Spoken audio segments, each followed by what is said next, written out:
কাকরাইল মোড় থেকে যুক্ত হচ্ছেন সহকর্মী সাইফুল জুয়েল। জুয়েল, আজও গতকালের মতো আজও শিক্ষার্থীরা কাকরাইল মোড়ে অবস্থান নিয়েছেন, এক মসজিদের মোড়ে অবস্থান নিয়েছেন। কি জানতে পেরেছেন আসলে তাদের আন্দোলন সম্পর্কে? এই মুহূর্তের খবরাখবর কি দেখছেন আমাদের জানাবেন।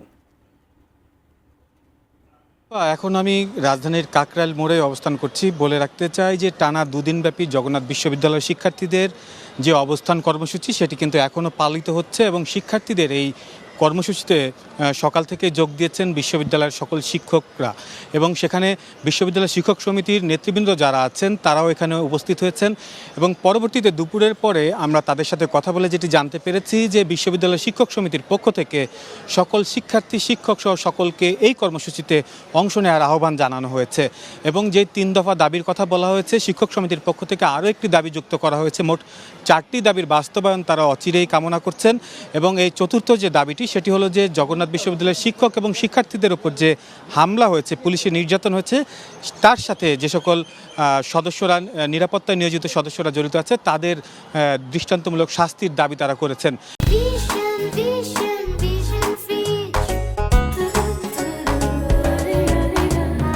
আপনাকে বলে রাখতে চাই বিশ্ববিদ্যালয় শিক্ষক সমিতির পক্ষ থেকে বলা হচ্ছে যে আগামীকাল থেকে অর্থাৎ আগামীকাল সকাল থেকে বিশ্ববিদ্যালয়ের ক্লাস পরীক্ষা বর্জন সহ সকল কর্মসূচি যেমন চলবে একই সাথে বিশ্ববিদ্যালয়ের শাটডাউন কর্মসূচিও চলবে।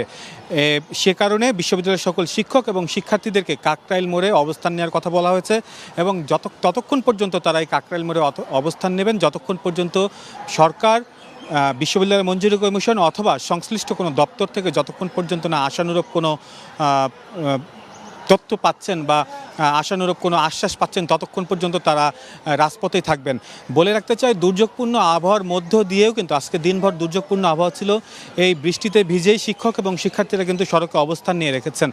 অন্যদিকে বলে রাখতে চাই যে আমি এখন প্রধান উপদেষ্টার বাসভবনের ঠিক পার্শ্ববর্তী একটি সড়কে যেহেতু অবস্থান করছি, এখানে দেখতে পাচ্ছেন যে আইনশৃঙ্খলা রক্ষাকারী বাহিনীর সদস্যরা কঠোর অবস্থানে রয়েছেন।